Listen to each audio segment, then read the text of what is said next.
हम लोग जो है वो इंडियन पॉलिटी को देखेंगे और यहाँ जो है विभिन्न महत्वपूर्ण आयोग से संबंधित पीवाईक्यू को हम देखने वाले हैं। चलिए स्टार्ट करते हैं डियर। यहाँ पे सबसे पहले बताया जा रहा है कि जो है वो 186 नंबर प्रश्न से देखेंगे, स्पेशली जो वेरियस इंपॉर्टेंट कमीशंस को देखेंगे यहाँ पे। तो चलिए, नीति आयोग के जो है वो शासी परिषद में आपका निम्नलिखित में से कौन संबंधित जो है वो नहीं है, यानी कौन जो है वो संबंध नहीं है। तो प्रधानमंत्री है, राज्यों के मुख्यमंत्री है और संघ राज्यों के मुख्यमंत्री भी है, लेकिन आपका जो राष्ट्रपति नहीं है। तो बी सही हो जाएगा। आप डिटेल से देख सकते हैं, बी ऑप्शन बिल्कुल करेक्ट हो जाएगा। यहाँ पे हम देखेंगे, बताया जा रहा है कि एक जो है वो जनवरी 2015 को नीति आयोग भारत सरकार द्वारा जो है गठित एक जो है वो नया संस्थान है, जिसे योजना आयोग के स्थान पर बनाया गया है। यह विकास प्रक्रिया के लिए जो है वो महत्वपूर्ण दिशा और कार्य नीतिगत सूचना यानी इनपुट उपलब्ध कराता है। यह संस्थान जो है वो सरकार के थिंक टैंक के रूप में जो है सेवाएं प्रदान करता है। यह जो है वो कार्यक्रमों के क्रियान्वयन पर निगरानी रखता है और इसका जो है वो उसका मूल्यांकन करता है। नीति आयोग जो है वो अंतर प्रक्षेपीय एवं जो अंतर विभागीय मुद्दों के समाधान के लिए एक मंच प्रदान करता है, ताकि जो है विकास एजेंडा को लागू करने की गति जो है वो तीव्र की जा सके। नीति आयोग के जो है वो प्रथम उपाध्यक्ष अरविंद पानागड़िया थे। अगर बात करें, नीति आयोग के अध्यक्ष जो है वो भारत के प्रधानमंत्री होते हैं। उसके अलावा जो है गवर्निंग काउंसिल में सभी जो है वो राज्यों के मुख्यमंत्री तथा आपका जो है वो केंद्र शासित प्रदेश दिल्ली और पुडुचेरी के मुख्यमंत्री तथा अन्य जो है केंद्र शासित प्रदेशों के उपराज्यपाल शामिल होते हैं। राष्ट्रपति नीति आयोग से संबंधित नहीं होते। यहाँ पे बताया जा रहा है कि नीति आयोग में जो है वो नीति शब्द निम्नलिखित में से किसका परिवर्णी शब्द है। तो ये स्पेशली आपका जो है ये परिवर्णी शब्द है, आपका national institute for transforming India से है। तो बी सही हो जाएगा। तो बी सही हो जाएगा यहाँ डियर। यहाँ देख सकते हैं अगले प्रश्नों में, यहाँ पे बताना है कि कौन जो है वो सही नहीं है। तो इसमें बताना है कि निम्नलिखित में से कौन जो है वो कौन सा नीति आयोग का उद्देश्य नहीं है। तो यहाँ पे पहला है कथन किया विकास प्रक्रिया के लिए महत्वपूर्ण दिशा और कार्य नीतिगत सूचना यानी इनपुट उपलब्ध कराता है। दूसरा आप देख सकते हैं कि यह जो है वो नीति के प्रमुख तत्व आपका उपलब्ध कराने में चिंतक मंडल के रूप में कार्य करता है। बिल्कुल दूसरा कथन भी सही है। तीसरा है कि यह जो है कार्यक्रमों के क्रियान्वयन पर निगरानी रखता है और उसका जो है मूल्यांकन करता है। तो सी बी ऑप्शन सही हो जाएगा। डी ऑप्शन देखेंगे, यह अंतर राज्य विवादों के समाधान के लिए समग्र उपाय यानी प्रदाता के रूप में एक मंच प्रदान करता है, यानी provider of A first and last resort हो जाएगा। तो डी सही नहीं है, यहाँ पे डी सही हो जाएगा। नीति आयोग के प्रथम उपाध्यक्ष कौन थे? तो अरविंद पानागड़िया जी थे। तो सी सही हो जाएगा। आगे हम देखेंगे, बताना है कि कौन जो है वो आपका कथन इसमें सही हो जाएगा। सबसे पहले नीति आयोग के संदर्भ में जो है वो बताना है कि निम्नलिखित में से कौन सा शासकीय परिषद में सम्मिलित नहीं है। तो सभी जो है वो राज्य के मुख्यमंत्री बिल्कुल शामिल होते हैं। दूसरा है कि सभी केंद्र शासित प्रदेशों के लेफ्टिनेंट गवर्नर, तो ये सही नहीं है। पहला आपका जो है वो ए सही हो जाएगा। अगले प्रश्न में यहाँ पे देखेंगे कि राष्ट्रीय जो है वो विकास परिषद के सचिव के रूप में भूमिका कौन निभाता है। तो ये सचिव होते हैं योजना आयोग के। सी सही हो जाएगा। अब डिटेल देखेंगे, यहाँ पे बताया जा रहा है कि योजना संबंधी जो है मामलों में केंद्र और राज्यों के मध्य समन्वय के लिए योजना आयोग की सिफारिशों पर राष्ट्रीय विकास परिषद की स्थापना 6 अगस्त 1952 को की गई। यह एक जो है संवैधानिक निकाय है। इसकी अध्यक्षता प्रधानमंत्री करता है। इसमें प्रधानमंत्री के अतिरिक्त केंद्रीय मंत्रिमंडल के सभी सदस्य, योजना आयोग के सदस्य, सभी राज्यों के मुख्यमंत्री, संघ जो है राज्य क्षेत्रों के मुख्यमंत्री यानी प्रशासक सम्मिलित होते हैं, अर्थात सदस्य होते हैं। योजना आयोग नीति आयोग का जो है वो सचिव राष्ट्रीय विकास परिषद के सचिव के रूप में भी कार्य करता है। आगे देख सकते हैं, बताया जा रहा है कि राष्ट्रीय विकास जो परिषद कब गठित की गई थी। तो 6 अगस्त 1952 को की गई थी। डी सही हो जाएगा। आगे देखेंगे, राष्ट्रीय विकास जो है वो परिषद का गठन किस वर्ष हुआ था। तो 1952 में हुआ था। तो बी सही हो जाएगा। आगे हम देखेंगे, बताना है कि कौन सा जो है वो आपका कथन सही है। तो स्पेशली चलिए हम देखते हैं डियर। बताना है कि निम्नलिखित में से कौन जो है वो राष्ट्रीय विकास परिषद की रचना करते हैं। तो प्रधानमंत्री करते हैं, आपका अध्यक्ष वित्त आयोग के नहीं करते, संघीय आपका मंत्रिमंडल के मंत्रीगण करते हैं, राज्यों के मुख्यमंत्री करते। 1, 3 और 4 जो है वो सही हो जाएगा। तो यहाँ पे बी ऑप्शन जो है बिल्कुल करेक्ट हो जाएगा, आप देख सकते हैं।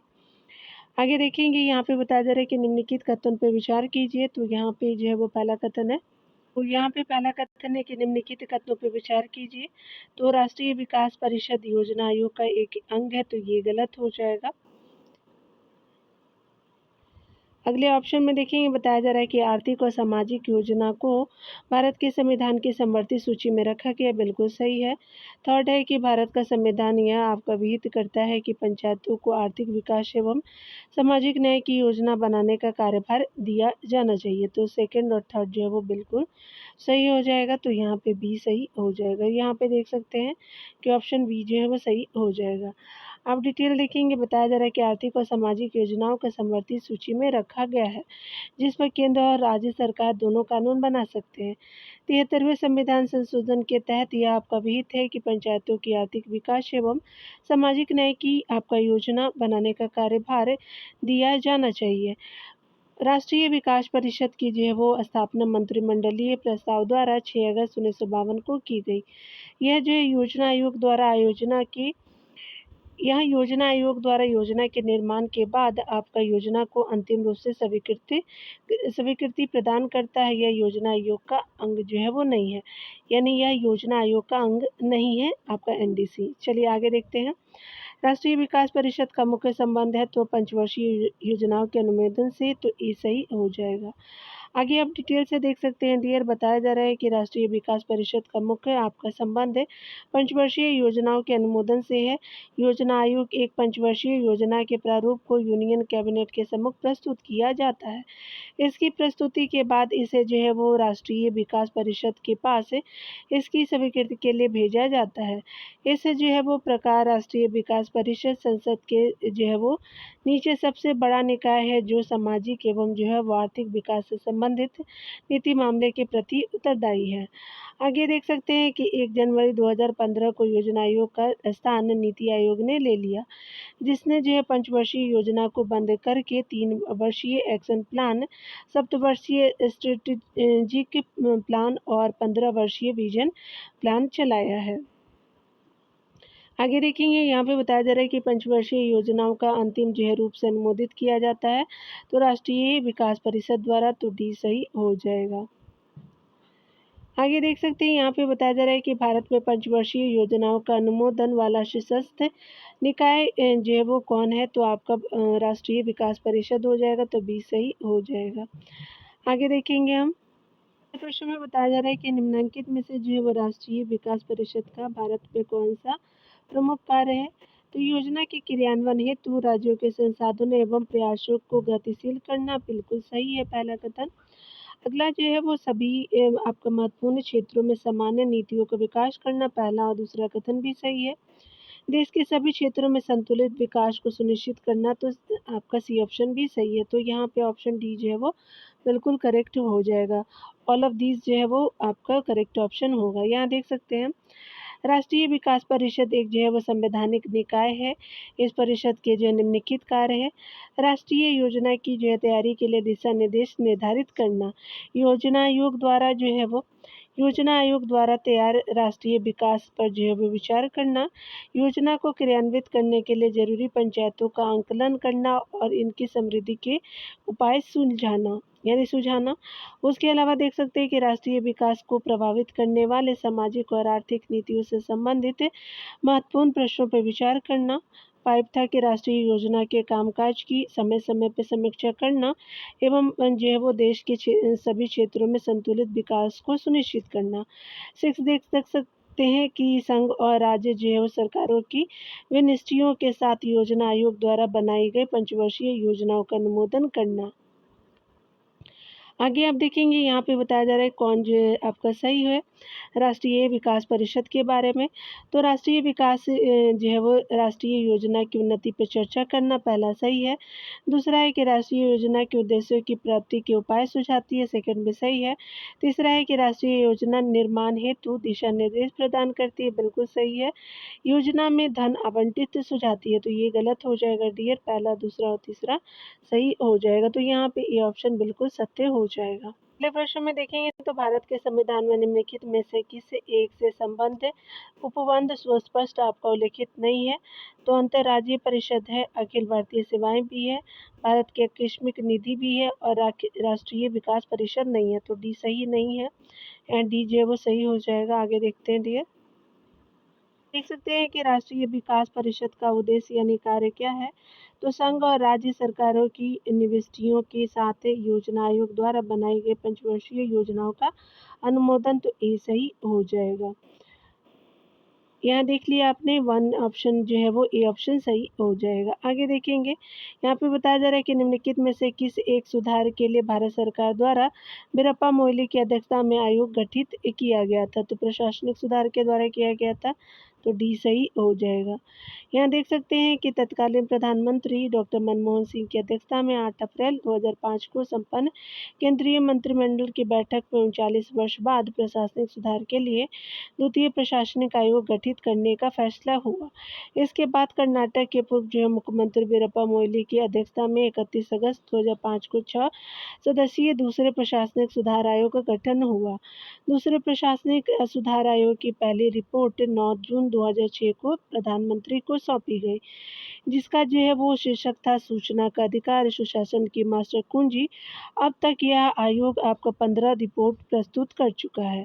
ध्यान देने वाली बात है कि प्रथम प्रशासनिक सुधार आयोग का गठन 1966 में मोरारजी देसाई की अध्यक्षता में किया गया था। मोरारजी देसाई के उप प्रधानमंत्री बनने पर प्रथम प्रशासनिक सुधार आयोग के अध्यक्ष के हनुमंथैया को आपका जो है नियुक्त किया गया था।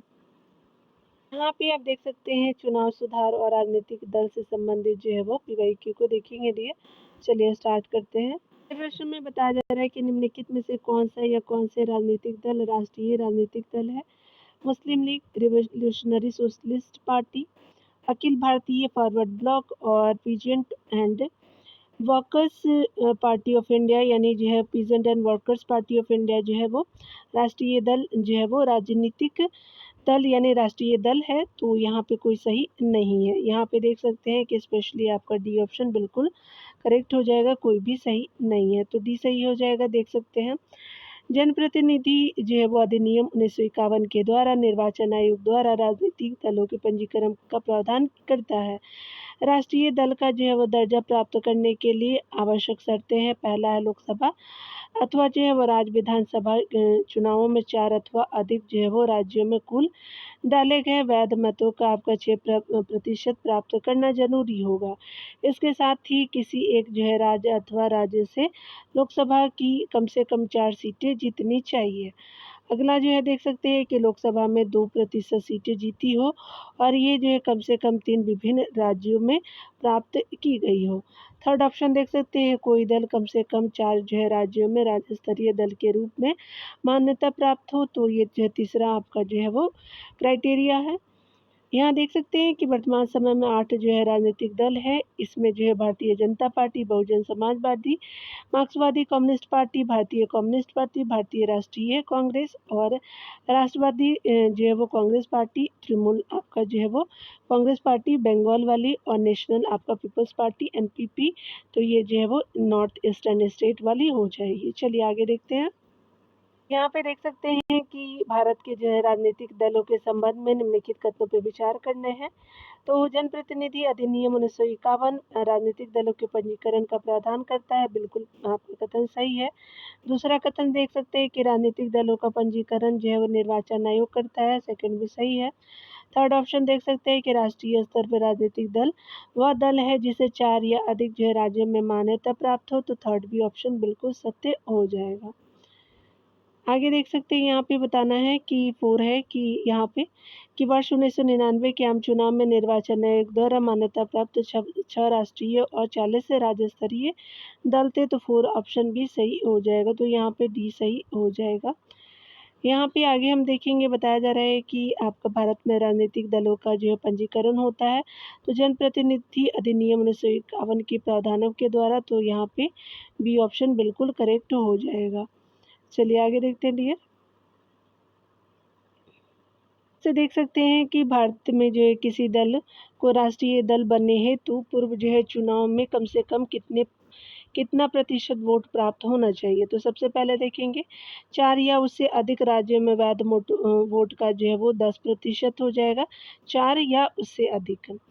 आगे देख सकते हैं कि 4 या उससे जो है वो आपका इससे अधिक जो है राज्यों में जो है वो वैध वोट का 4% है।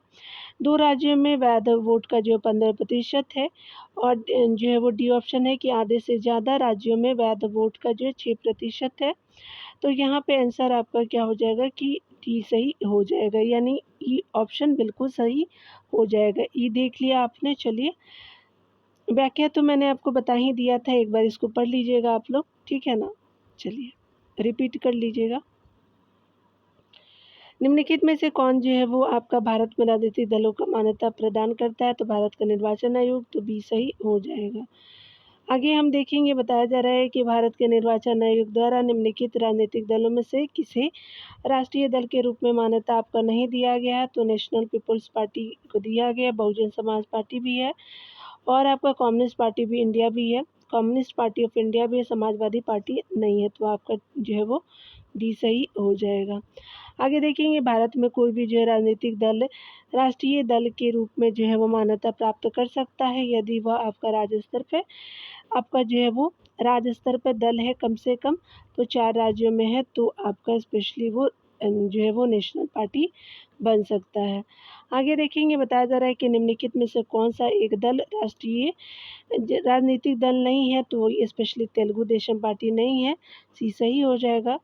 यहाँ पे सीपीआई भी है, भारतीय कम्युनिस्ट पार्टी है, Bharatiya Janata party, Indian national Congress भी है, तो सी सही नहीं है। आगे देखेंगे यहाँ पे बताया जा रहा है कि निम्नलिखित में से कौन सा जो है वो क्षेत्रीय राजनीति दल है, तो स्पेशली जो है अकाली दल हो जाएगा पंजाब का, तो डी सही हो जाएगा। आम आदमी पार्टी है, तो एक तरह का राष्ट्रीय पार्टी, राज्य पार्टी और क्षेत्रीय पार्टी है। तो चलिए आगे देख लेते हैं। यहाँ पे क्या हो जाएगा कि स्पेशली इसको जो है वो ई ऑप्शन दिया गया है, ठीक है। आम आदमी पार्टी निर्वाचन आयोग द्वारा प्राप्त मान्यता प्राप्त एक जो है राज्य स्तरीय पार्टी है, ठीक है, यानी याद रखेंगे स्पेशली आपका जो है राज्य स्तरीय पार्टी के रूप में इसको जाना गया है, ठीक है, इसीलिए ई ऑप्शन दिया गया है।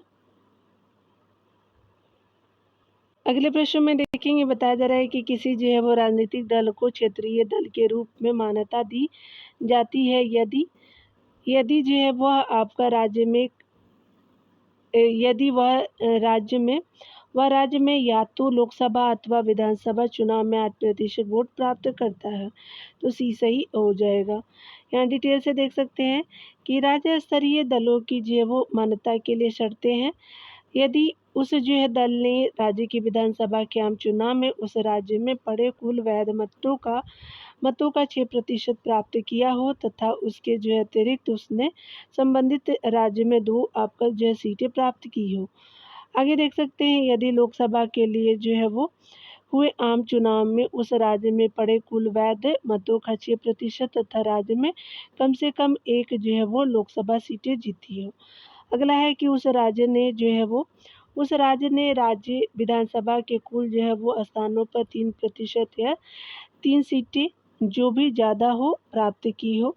अगला है कि यदि वह राज्य में जो है वो लोकसभा या विधानसभा के लिए हुए जो है वो आम चुनाव में कुल वैध मतों का 8% प्राप्त किया हो, तो इसमें से कोई भी अगर शर्तें पूरा करता है तो वो राष्ट्रीय पार्टी होगी। चलिए आगे देखते हैं। अगले प्रश्न में है कि आपका किसी पार्टी को एक राज्य पार्टी के रूप में मान्यता तभी मिल सकता है जब वह संबंधित राज्य के किसी आम विधानसभा चुनाव में पड़े हुए कुल वैध मतों का 6% प्राप्त कर पाई हो। आगे देख सकते हैं दूसरा, वह जो है वो संबंधित राज्य के किसी जो है आम विधान जो है वो सभा चुनाव में जो है वो सीटें जीत पाई हो। अगला देख सकते हैं कि वह संबंधित राज्य के किसी आम लोकसभा चुनाव में पड़े कुल जो है वो वैध मतों का 4% प्राप्त कर पाई हो। आगे देखेंगे कि वह जो है वो संबंधित राज्यों के किसी आम लोकसभा चुनाव में पड़े कुल वैध मतों का 6% जो है वो प्राप्त कर पाई हो। तो यहाँ पे जो है वो आपका बताना है कि कौन सही है।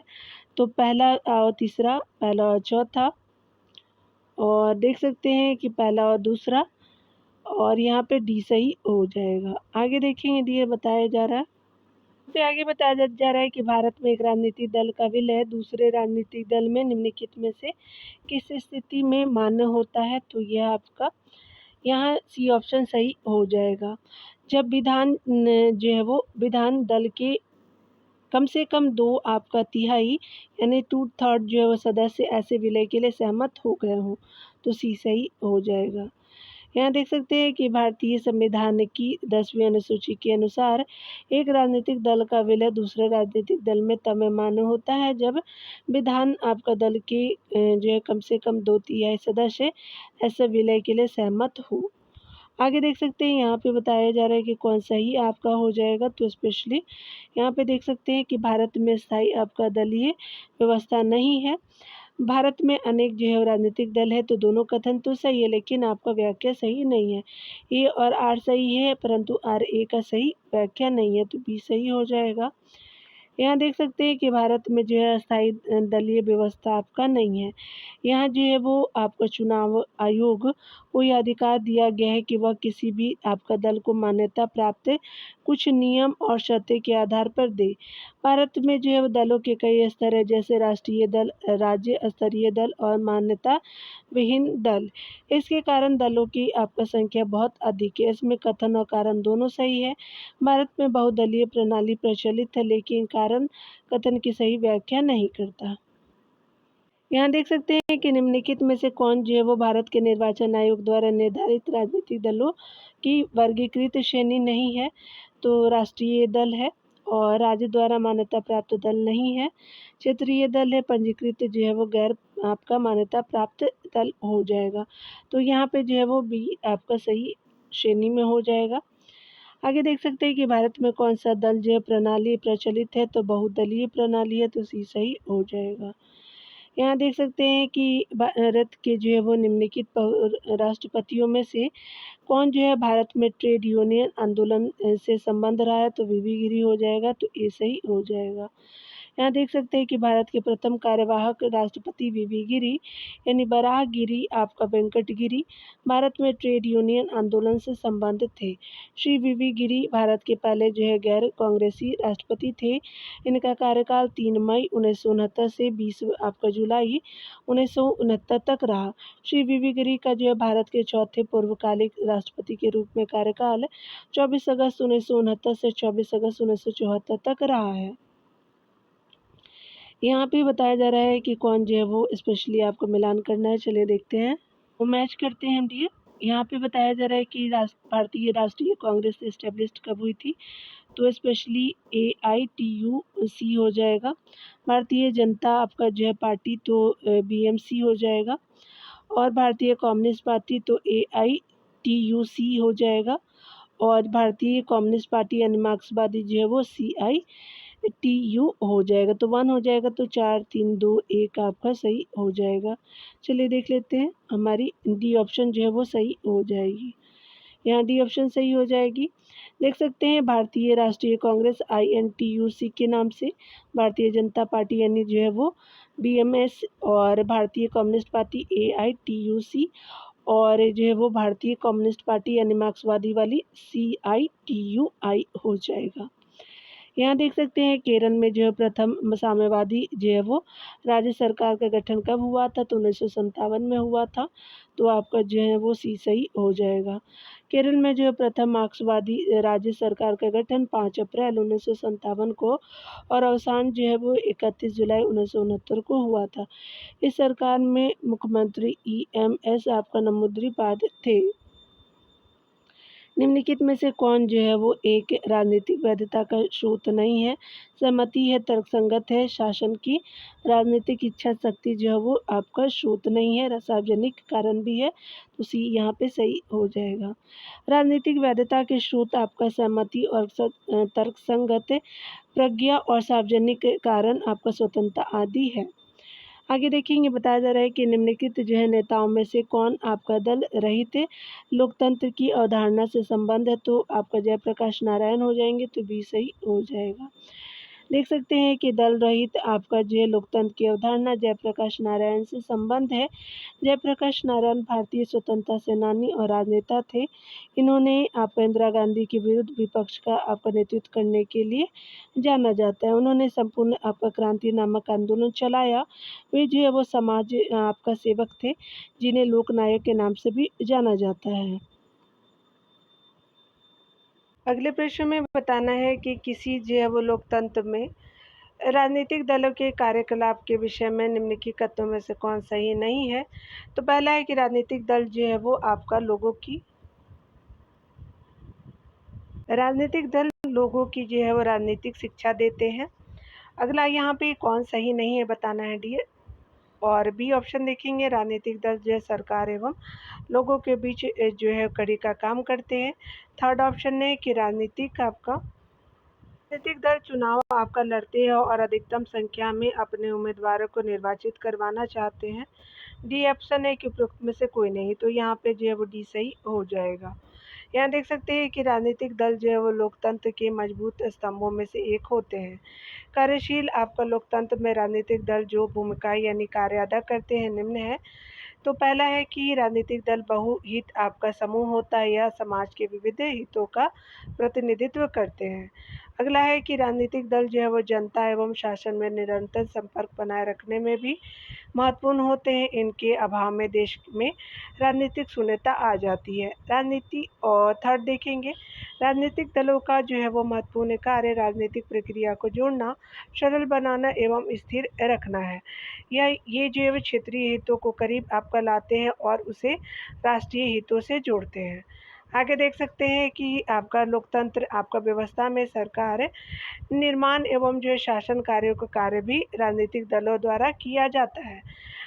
आपका देख सकते हैं कि जो है वो साथ ही जो है वो स्पेशली सत्ता में नहीं आने पर विपक्ष के रूप में ये सरकार पर जो है नियंत्रण का जो है वो कार्य भी करते हैं और देश में संतुलन जो है वो शक्ति संतुलन को बनाए रखते हैं। आगे देखिए कौन जो है वो यहाँ पे स्पेशली देख सकते हैं कि दबाव समूह द्वारा जो है वो दबाव समूह तथा राजनीतिक दलों के बीच निम्नलिखित में से कौन सा एक प्रवेदक आपका कारक है। तो यहाँ पे जो है वो बी सही हो जाएगा। दाब समूह आपका सक्रिय राजनीतिक शक्ति की आकांक्षा नहीं करते, जबकि राजनीतिक दल करते हैं, तो बी सही हो जाएगा। बताया जा रहा है कि आपका जो है वो दबाव समूह तथा राजनीतिक दल के बीच अंतर यह है कि दबाव समूह सक्रिय राजनीतिक शक्ति की आकांक्षा नहीं करते, जबकि जो है राजनीतिक दल करते हैं। दबाव समूह राजनीतिक दलों से जो है वो भिन्न होते हैं। ये आपका ना तो चुनाव में भाग लेते हैं और ना ही राजनीतिक आपका जो है शक्तियों को हथियाने की कोशिश करते हैं। आगे देख सकते हैं कि यहाँ पे जो है वो बताना है कि अगतन से जो है प्रारंभ करते हुए भारत में केंद्र सरकार में निम्नलिखित गठबंधनों यानी दलों का सही अनुक्रम आपका जो है पहचानना है। तो कांग्रेस के जो है समर्थन वाला आपका संयुक्त मोर्चा, AIADMK कुछ जो है छोटे दलों द्वारा समर्थित जो है वो कांग्रेस, और थर्ड देख सकते हैं कि आपका भाजपा और वाम मोर्चा समर्थित जो राष्ट्रीय मोर्चे का समाजवादी जनता के नेतृत्व वाला, और जो है वो स्पेशली कांग्रेस समर्थित खंड हो जाएंगे। तो स्पेशली जो है भाजपा और समर्थित जो है वो आपका हो जाएगा। यहाँ पे देख सकते हैं सबसे पहले जो है वो 3 हो जाएगा, फिर जो है राष्ट्रीय मोर्चे का समाजवाद समाजवादी जनता पार्टी की आपका नेतृत्व वाली कांग्रेस समर्थित आपका खंड हो जाएगा, तो 4 हो जाएगा डी है। उसके बाद देख सकते हैं कि AIDMK और कुछ आपका छोटे दलों द्वारा समर्थित जो है वो कांग्रेस, तो 3, 4, 2 और लास्ट में कांग्रेस के समर्थन वाला संयुक्त मोर्चा हो जाएगा, तो 1 सही हो जाएगा। तो चलिए देख सकते हैं 3, 4 आपका 2, 1 सही हो जाएगा, तो यहाँ पे ए ऑप्शन सही हो जाएगा।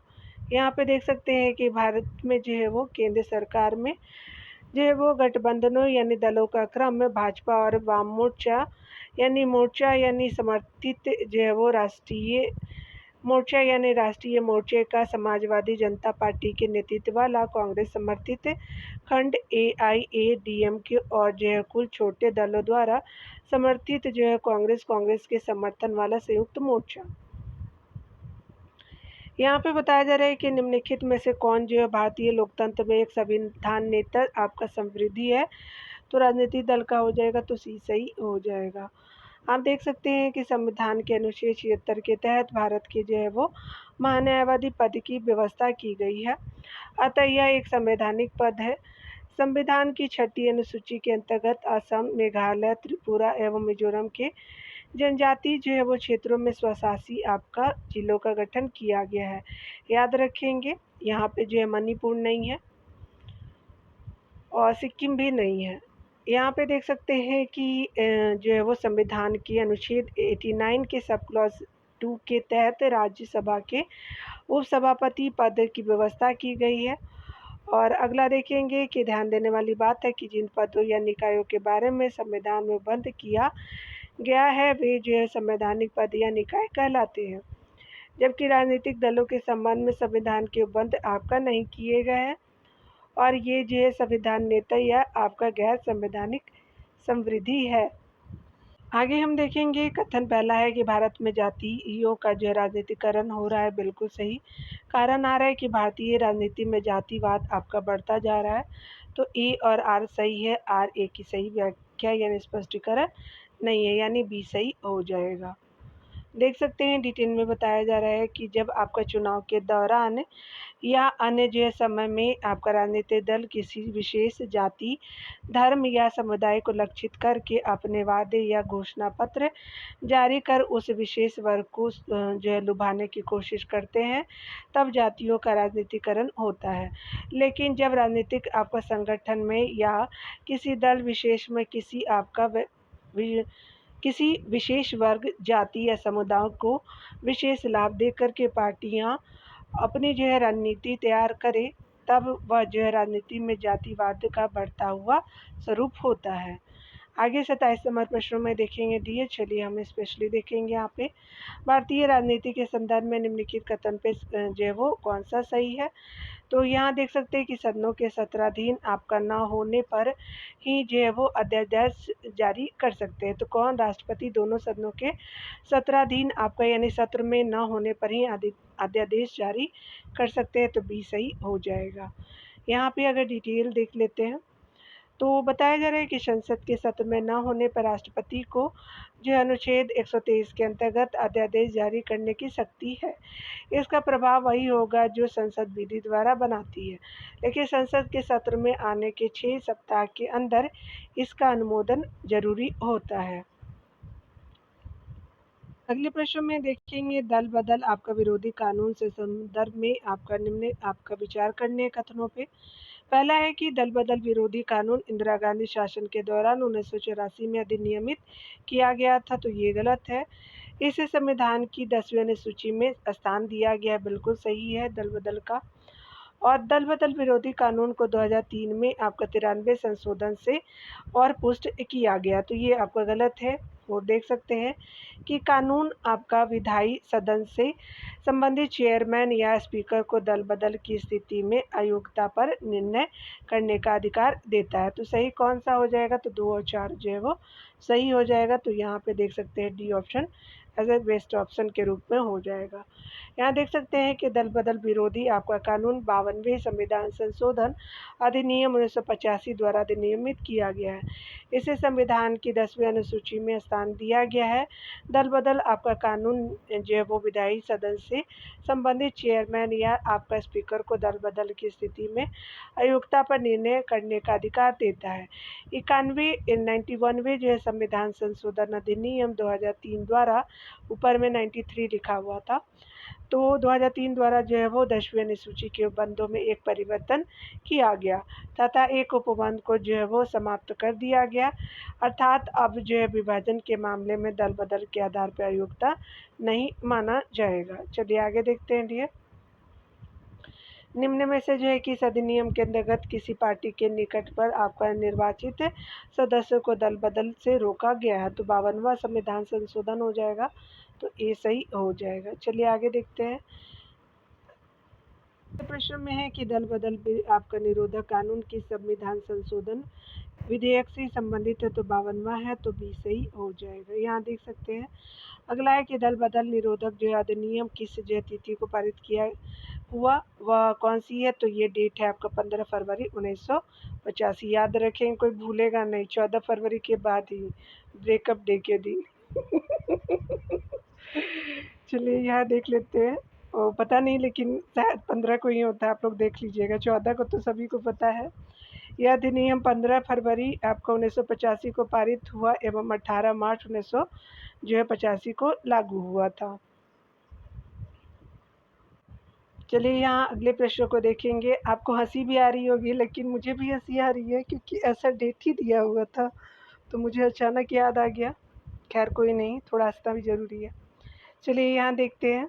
निम्नलिखित में से जो है वो दल बदल विरोधी जो विधेयक के संबंध में कौन सही नहीं है, तो ये पहला कथन है कि एक सांसद या विधायक अनर्हत आपका ठहराया जाएगा यदि उसने उस आपका दल की सदस्यता आपका स्वेच्छापूर्ण त्याग दी हो जिससे वह संबंधित था। तो पहला आपका कथन सही है डियर, आपका सत्य नहीं पूछा गया है।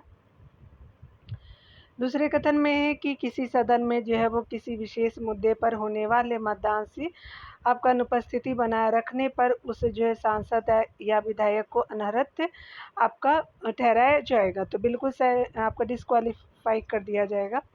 अगला देख सकते हैं, सही है ऑप्शन बी। किसी सदस्य को जो है आपका अनर्हत नहीं ठहराया जाएगा यदि राजनीतिक दलों का समावेश होता है, तो सी ऑप्शन भी सही हो जाएगा।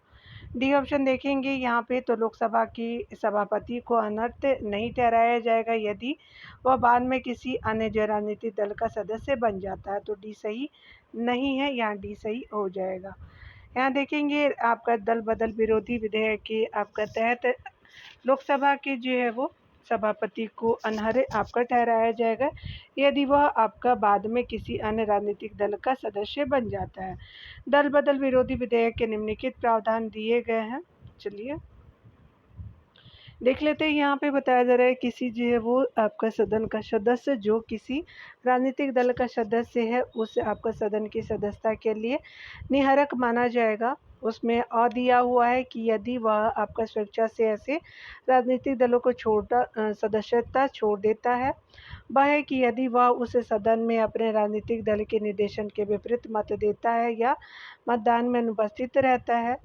दूसरा है कि आपका कोई निर्दलीय सदस्य किसी आपका सदन की सदस्यता के निहरक हो जाएगा यदि वह उस आपका चुनाव के बाद किसी राजनीतिक दल की सदस्यता धारण करता है। थर्ड ऑप्शन है कि किसी सदन का जो है नाम निर्देशित आपका सदस्य उस सदन की सदस्यता के अयोग्य हो जाएगा यदि वह उस सदन में अपना स्थान ग्रहण करने के 6 माह बाद आपका किसी राजनीतिक दल की सदस्यता ग्रहण कर लेता है। 4 है कि यदि कोई आपका सदस्य पीठासीन अधिकारी चुने जाने पर अपने आपका दल की सदस्यता से स्वैच्छिक आपका रूप से बाहर चला जाता है अथवा अपने कार्यकाल के बाद अपने जो है वो दल की सदस्यता फिर से ग्रहण कर लेता है, तो वह जो है निहरक नहीं माना जाएगा। आगे आप देख सकते हैं कौन सही है यहाँ पे। यहाँ पे देखेंगे अगले प्रश्न में बताना है कि राज्य की जो है विधायिका यानी संसद का एक जो है सदस्य निर्वाचन के बाद भारत वर्ष में दल बदल के आधार पर होने वाला निहत्था का अपवाद निम्नलिखित में से किस स्थिति में माना जाएगा। तो यहाँ पे जो है वो सी ऑप्शन बिल्कुल यहाँ पे सही हो जाएगा। चलिए देख लेते हैं पूरा डिटेल से। यहाँ पे बताया जा रहा है स्पेशली कि यहाँ पे यदि देखें तो यदि आपका राज्य की विधायिका या संसद के किसी आपका सदन का अध्यक्ष या उपाध्यक्ष निर्वाचित हो जाने पर वह स्वेच्छा से जो है मूल राजनीतिक दल की सदस्यता छोड़ देता है, पहला सही हो जाएगा। दूसरा देख सकते हैं कि यदि ऐसे आपका पद पर न आपका रह जाने के बाद वह जो है राजनीतिक दल में पुनः आपका सम्मिलित हो जाता है, तो दूसरा भी सही है। तो यहाँ पे दूसरा कथन आपका सी सही हो जाएगा। तो सी सही बेस्ट हो जाएगा। चलिए आगे देखते हैं डियर। डी ऑप्शन में देख सकते हैं कि यहाँ पे बताया जा रहा है कि निम्नलिखित में से कौन सा दल बदल संबंधी जो है वो कानून से संबंधित नहीं है। तो पहला आपका कथन है कि किसी विधायक अथवा जो है सांसद को अयोग्य करार दिया जा सकता है यदि उसने स्वेच्छा से उस दल की सदस्यता त्याग दी हो या आपका दी हो जिसमें वह था। तो यहाँ पे कौन सही नहीं है बताना है हमको। तो पहले कथन तो यहाँ पे सही हो जाएंगे। दूसरा कथन देखेंगे किसी मुद्दे पर जो है सदन में मतदान के लिए जो है वो समय अनुपस्थित रहने पर सांसद अथवा विधायक को अयोग्य घोषित किया जाएगा। तो दूसरा कथन भी सही है। तीसरा कथन देखेंगे कि लोकसभा का अध्यक्ष अयोग्य आपका घोषित नहीं होगा यदि वह बाद में किसी दूसरे दल की सदस्यता ग्रहण करता है। तो आपका सी भी सही हो जाएगा। यहाँ देख सकते हैं बताया जा रहा है कि एक सदस्यों को अयोग्य घोषित किया जाएगा यदि राजनीतिक दल का विलय हो जाता है। तो डी सही नहीं है, यहाँ पे डी सही हो जाएगा। सही नहीं पूछा गया था देख सकते हैं, तो डी सही हो जाएगा। आगे देखेंगे यहाँ पे बताया जा रहा है कि विचार करना है। तो आपका बताना है कि दल बदल विरोधी कानून किसी निर्वाचित सदस्य पर अपने दल के सुस्पष्ट अधिदेश के विरोध में मत देने का प्रतिबंध लगाता है। तो पहला कथन सही हो जाएगा। दूसरा कथन देख सकते हैं कि दल बदल विरोधी जो बंद उस आपका समय लागू नहीं होता जब किसी आपका दल के आपका 1/3 सदस्य दल के अधिदेश की अवज्ञा करते हैं अथवा जो है वो स्वयं को एक पृथक दल के रूप में संगठित करते हैं। तो दूसरा सही नहीं है, पहला आपका सही हो जाएगा। ए ऑप्शन सही है। चलिए आगे देखते हैं डियर। अगला है कि भारत के जो है संविधान की निम्नलिखित में से कौन सी एक अनुसूची में दल बदल विरोधी कानून विषयक प्रावधान है। तो 10वीं अनुसूची हो जाएगा। तो डी सही हो जाएगा। अगले प्रश्न में बताया जा रहा है कि आपका फ्लोर क्रॉसिंग से क्या तात्पर्य है। तो आपका संसद या विधानमंडल में एक दल के सदस्य का दूसरे में सम्मिलित हो जाना स्पेशली सी जो है वो स्पेशली फ्लोर जो है वो क्रॉसिंग के रूप में जाना जाता है। तो यहाँ पे यही जो है वो अब उसका मीनिंग है। चलिए आगे देखेंगे। जब एक राजनीतिक दल का सदस्य आपका संसद या विधानसभा में अपना दल छोड़ देता है और अन्य किसी दल में सम्मिलित हो जाता है तो इसे जो है फ्लोर क्रॉसिंग यानी डिफेक्शन या दल बदलना कहते हैं। आगे देखते हैं डियर। यहाँ पे देख सकते हैं कथनों पे विचार करने हैं, सही कथन हमें बताने हैं। तो पहला है कि बात करें यहाँ पे कि संसद यानी निहत्था निवारण अधिनियम 1959 कई जो है पदों को लाभ का पद के आधार पे निहत्था से छूट देता है। तो पहला कथन सही है। दूसरा है कि उपयुक्त जो है वो आपका अधिनियम 5 बार संशोधित किया गया है। तो दूसरा भी कथन सही है। थर्ड है कि शब्द लाभ का पद यानी भारत के संविधान में भली भांति परिभाषित किया गया है। तो आपका थर्ड ऑप्शन सही नहीं है, यानी पहला और दूसरा सही हो जाएगा। यहाँ देख सकते हैं कि भारतीय संविधान के अनुच्छेद जो है वो 102 के सब क्लॉज 1 के क तथा जो अनुच्छेद 191 के सब क्लॉज 1 के क में किसी जो है व्यक्ति को सांसद अथवा विधायक के पद पर चुने जाने हेतु अयोग्य घोषित किया गया है यदि वह किसी आपका लाभ के पद को धारण करता है। संसद आपका अधिनियम 1959 कई जो है वो पदों को लाभ का पद के आधार पर निहत्था से छूट देता है। हालांकि लाभ का पद जो है वो शब्द भारतीय संविधान में परिभाषित नहीं किया गया है। उपयुक्त अधिनियम अब तक जो है वो 5 बार 1993, 1999, 2000, 2006 और 2013 में संशोधित किया जा चुका है। चलिए आगे देखते हैं। यहाँ पे स्पेशली देखते हैं। अगले प्रश्न में बताना है कि दिनेश गोस्वामी समिति का संबंध है तो निर्वाचन सुधारों से है। तो बी सही हो जाएगा। ये देख सकते हैं कि आपका दिनेश गोस्वामी समिति का संबंध निर्वाचन सुधारों से था। इन्होंने अपनी जो रिपोर्ट में निम्न सिफारिशें की। पहला है कि कब्जा किए गए मतदान केंद्रों पर दोबारा मत आपका कराया जाए। दूसरा देख सकते हैं कि सीटों के आरक्षण हेतु आपका चक्रानुक्रमण पद्धति अपनाई जाए। थर्ड है कि चुनाव से संबंधित याचिकाओं का शीघ्र जो निस्तारण किया जाए। फोर्थ है कि मतदान इलेक्ट्रॉनिक वोटिंग मशीनों द्वारा कराया जाए। फोर्थ है कि रिक्त स्थानों के 6 माह के अंदर आपका चुनाव करवाना अनिवार्य किया जाए। 6 जो है वो स्पेशली देख सकते हैं कि मतदाताओं को फ़ोटो युक्त पहचान पत्र उपलब्ध कराया जाए। और चुनाव आयोग जो है चुनाव के खर्च की सरकार आंशिक योगदान दे, यानी आंशिक योगदान दे चुनाव खर्च के लिए। 2 से अधिक जो है चुनाव आपका क्षेत्रों में किसी भी उम्मीदवार को लड़ने की अनुमति ना दी जाए, 2 से अधिक। और जो है वो देख सकते हैं कि ऐसे उम्मीदवार जो निर्दल आपका चुनाव लड़ रहे हैं, उनकी ज़मानत जो है वो आपका राशि में वृद्धि की जाए। 1/4 से कम मत आपका पाने वाले सभी उम्मीदवारों की ज़मानत राशि जब्त हो। आगे देख सकते हैं बताया जा रहा है कि कौन जो है वो आपका सही है। दिनेश गोस्वामी समिति ने आपका सिफारिश की थी लोकसभा के जो चुनाव के सरकारी निधियन की, तो सी सही हो जाएगा। आगे देख सकते हैं यहाँ पे बताया जा रहा है कि निम्नलिखित में से किन समितियों ने निर्वाचन सुधारों पर रिपोर्ट आपका जो प्रस्तुत की थी, तो दिनेश गोस्वामी समिति, तारकुंडे समिति, इंद्रजीत आपका समिति, बलवंत राय मेहता समिति पंचायती राज समिति से, ना कि निर्वाचन से। 1, 2, 3 सही हो जाएगा, तो सी सही हो जाएगा। आप देख सकते हैं यहाँ पे डिटेल में बताया जा रहा है कि दिनेश गोस्वामी समिति 1990 में, तारकुंडे समिति 1974 में, इंद्रजीत आपका गुप्ता समिति 1998 का संबंध निर्वाचन सुधार से है, जबकि जो बलवंत राय मेहता समिति 1957 का जो संबंध पंचायती राज व्यवस्था से है। यहाँ देख सकते हैं कि तारकुंडे समिति का गठन किस जो उद्देश्य से किया गया था, तो चुनाव सुधार से, तो ये सही हो जाएगा। अगला देखेंगे बोरा समिति का जो है कार्य क्षेत्र क्या है, तो आपका राजनीतिक और अपराधी तत्व का गठबंधन से है, तो सी सही हो जाएगा। यहाँ देख सकते हैं कि बोरा समिति 1993 में आई थी। इसका गठन जो है राजनीतिज्ञ एवं आपराधिक तत्वों के बीच आपका विकसित हो रहे संबंधों की जांच हेतु आपका किया गया था। पुलिस सुधारों के लिए रिबेरो समिति एवं वित्तीय सुधार हेतु नरसिम्हन समिति का गठन किया गया था। तो याद रखेंगे रिबेरो जो है वो पुलिस सुधार के लिए है। यहाँ पे आगे देख सकते हैं ईवीएम का प्रयोग भारतीय चुनावों में आपका कब शुरू हुआ था, तो 1998 में हुआ था, सी सही हो जाएगा। ईवीएम का जो है वो पहला प्रयोग पहली बार मई 1982 के आम चुनाव में केरल में किया गया था, किंतु उचित कानून के अभाव के कारण सर्वोच्च न्यायालय उस जो है वो चुनाव को खारिज कर दिया। बाद में जनप्रतिनिधि कानून 1951 में संशोधन किया गया और इसमें धारा 61 के सब क्लॉज ए जो है वो स्पेशली जोड़ी गई, ताकि मतदान में इलेक्ट्रॉनिक मतदान जो है वो आपका मशीनों का इस्तेमाल किया जा सके। यह 15 अगस्त 1989 से लागू हो गया है। इलेक्ट्रॉनिक मतदान जो है वो इलेक्ट्रॉनिक मतदान मशीन ईवीएम जो है वो नवंबर 1998 में विभिन्न निर्वाचन क्षेत्रों राजस्थान, मध्य प्रदेश और दिल्ली के विधान सभा चुनावों में पहली बार आपका इस्तेमाल की गई। यहाँ देख सकते हैं बताया जा रहा है कि कौन जो है वो सही है।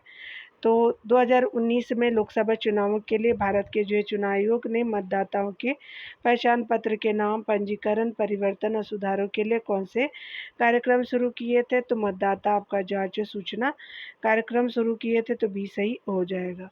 भारतीय आपका निर्वाचन आयोग ने लोकसभा चुनाव 2019 के लिए नागरिक हेतु उनके जो है नामों, नए पंजीकरण, मतदाता विवरणों में परिवर्तनों और जो है वो मतदाता पहचान पत्रों में शुद्धि के लिए मतदाता सत्यापन एवं सूचना कार्यक्रम शुरू किया था। तो ये specially voter verification and information programme start किया गया था। आगे देखेंगे बताया जा रहा है कि चुनावी बॉन्ड से संबंधित आपका निम्नलिखित कथन में कौन सही नहीं है, तो चुनावी बॉन्ड्स केवल जो है वह आपका राजनीतिक दल प्राप्त कर सकते हैं जिसने पिछले लोकसभा चुनाव में कम से कम 1% वोट प्राप्त किया हो। बिल्कुल सही है। दूसरा कथन देख सकते हैं कि स्टेट बैंक ऑफ इंडिया आपका चुनावी बॉन्ड जारी करने के लिए एकमात्र अधिकृत आपका बैंक बिल्कुल सही है। चुनावी बॉन्ड का प्रावधान होने से राजनीतिक दलों को मिलने वाले नकद आपका चंदे में कमी आएगी, तो ये भी आपका सही हो जाएगा। और देख सकते हैं कि यहाँ पे वैध आपका अवधि समाप्त हो जाने के बाद भी चुनावी बॉन्ड जमा करके राजनीतिक दल भुगतान प्राप्त कर सकते हैं, तो ये सही नहीं है। इसका जो है वो टाइम फिक्स होता है कि इतने दिनों तक जो है वो आप इसको यूज़ कर सकते हैं बाई एसबीआई बैंक अकाउंट। देख सकते हैं चुनावी बॉन्ड से मतलब एक ऐसे बॉन्ड से होता है इसका जिसके ऊपर एक आपका करेंसी नोट की तरह इसकी वैल्यू या मूल्य लिखा जाता है। यह बॉन्ड आपका व्यक्तियों, संस्थाओं, संगठनों द्वारा राजनीतिक दलों को चंदा देने के लिए इस्तेमाल किया जाता है। चुनावी बॉन्ड से संबंधित तथ्य निम्नलिखित है, कौन-कौन से देख सकते हैं। भारत का कोई भी आपका नागरिक या संस्था, कोई आपका कंपनी चुनावी चंदे के लिए बॉन्ड खरीद सकेंगे। दूसरा देख सकते हैं दानकर्ता चुनाव आयोग में रजिस्टर्ड किसी आपका उस पार्टी को दान दे सकते हैं जिस पार्टी ने पिछले आपको चुनाव में कुल वोटों का कम से कम 1% आपका वोट हासिल किया हो। थर्ड ऑप्शन है कि इन बॉन्ड्स को जो है वो एसबीआई यानी स्टेट बैंक ऑफ इंडिया की शाखा से ही खरीदा जा सकता है। बॉन्ड आपका खरीदे जाने के 15 दिन तक मान्य होंगे। पाँचवा है कि राजनीतिक आपका दलों को चुनाव आयोग को यह बताना होगा कि उन्हें कितना चुनाव आपका धन चुनावी बॉन्ड से मिले हैं।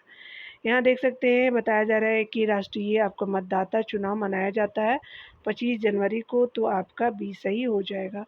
भारत में राष्ट्रीय मतदाता दिवस जो है वो प्रत्येक वर्ष 25 जनवरी को मनाया जाता है। यहाँ पे देख सकते हैं भारत में निर्वाचन के संदर्भ में वीवीपीएटी का जो है सही शब्द जो है वो सही पूरा शब्द रूप निम्नलिखित में से कौन है, तो वोटर वेरिफिएबल पोल ऑडिट ट्रायल गलत है। उसके अलावा वोटर वेरीफाइंग पेपर ऑडिट आपका जो है ट्रेल, तो ये भी गलत है। और जो है वो सी सही हो जाएगा। Voter verifiable paper audit trial जो है वो बेस्ट ऑप्शन होगा, यानी करेक्ट ऑप्शन सी सही है। वीवीपीएटी यानी voter verifiable paper audit trail का सर्वप्रथम इस्तेमाल नागालैंड के चुनाव में 2013 में किया गया था। 2019 के जो है वो चुनाव आपका जो है वो लोकसभा चुनाव में सभी निर्वाचन क्षेत्रों में वीवीपीएटी का अनिवार्य उपयोग किया गया। वीवीपीएटी को ईवीएम से जोड़ देने पर आपका मतदाता ने इसको मत दिया या देखा जा सकता है। यहाँ आगे देखेंगे बताया जा रहा है कि मत देने का अधिकार और निर्वाचित होने का अधिकार भारत में एक है, तो संवैधानिक अधिकार है, तो बी सही हो जाएगा। यहाँ देख सकते हैं भारतीय संविधान के अनुच्छेद 326 में भ्रष्ट मताधिकार का उल्लेख है। मत देने का अधिकार और निर्वाचित होने का अधिकार संवैधानिक अधिकार है। उच्चतम न्यायालय ने अपने एक निर्णय में मत देने के अधिकार को वैधानिक अधिकार यानी आपका स्टैट्यूटरी बॉडी यानी जो स्टैट्यूटरी राइट माना है स्पेशली। और संघ लोक सेवा आयोग और यूपीपीसीएस यानी उत्तर प्रदेश लोक सेवा आयोग ने अपने उत्तर में मत देने के अधिकार को संवैधानिक अधिकार माना है, यानी जो है वो माना था क्या, तो आपका बी सही मान लिया था। और यहाँ पे जो है वो स्पेशली सुप्रीम कोर्ट ने इसको वैधानिक अधिकार माना था, यानी देख लीजिए यहाँ पे बी सही हो जाएगा, लेकिन आपका जो सुप्रीम कोर्ट ने डी ऑप्शन माना था। चलिए आगे देखेंगे डी है। बताना है कि अनुपातिक जो प्रतिनिधित्व प्रणाली के प्रयोग जिनके निर्वाचन के लिए किया जाता है वे है, तो राष्ट्रपति, उपराष्ट्रपति और राज्यसभा के लिए, तो डी सही हो जाएगा। देख सकते हैं राष्ट्रपति, उपराष्ट्रपति और राज्यसभा के सदस्यों का निर्वाचन अनुपातिक प्रतिनिधित्व एवं एकल संक्रमणीय मत द्वारा होता है। आगे देख सकते हैं यहाँ पे बताया जा रहा है कि लोकसभा चुनाव के मामले में सामान्य वर्ग के उम्मीदवारों तथा अनुसूचित जाति, अनुसूचित जनजाति के उम्मीदवारों द्वारा जमा की जाने वाली जमानत राशि यहाँ पर क्रमशः कितनी होती है, तो यहाँ पे कोई भी सही नहीं है। देख सकते हैं तो यहाँ स्टार मार्क दिया हुआ है। यहाँ देख सकते हैं डियर बताया जा रहा है कि आपका प्रश्नकाल में जमानत राशि यानी क्रमशः जो है वो आपका सामान्य वर्ग के लिए जमानत राशि 15,000 रुपये थी, किंतु आपका एससी के लिए यानी जो है अनुसूचित जाति के लिए जो है 7,500 रुपये है। वर्तमान संदर्भों में जमानत राशि लोकसभा के लिए सामान्य वर्ग के लिए 25,000 रुपये है, अभी 25,000 हो गया है, पहले आपका 15,000 था। और SC/ST के लिए जो है वो आपका 12,500 है, यानी 12,500 विधानसभा के लिए। ये याद रखेंगे, ये जो संसद का जो अब चुनाव होगा तब, लोकसभा चुनाव। और यहाँ पे विधानसभा चुनाव के लिए 10,000 रुपये होंगे और SC/ST के लिए 5,000, यानी हाफ होता है जनरल से आपका SC/ST के लिए। ऐसे करके याद रख सकते हैं, ठीक है। तो यहाँ पे देख सकते हैं 52 नंबर प्रश्नों को, भारत में चुनाव की प्रक्रिया के संबंध में विस्तार को बताया गया तो संसदीय कानूनों द्वारा, तो बी सही हो जाएगा। यहाँ देख सकते हैं कि भारत में चुनाव की प्रक्रिया संबंध में संसदीय कानूनों द्वारा विस्तार से बताया गया है। देख सकते हैं बताया जा रहा है कि डाक द्वारा जो है आपका मतदान आपका होता है, तो परोक्ष मतदान के रूप में, इनडायरेक्ट बैलेट के रूप में होता है, तो डी सही हो जाएगा।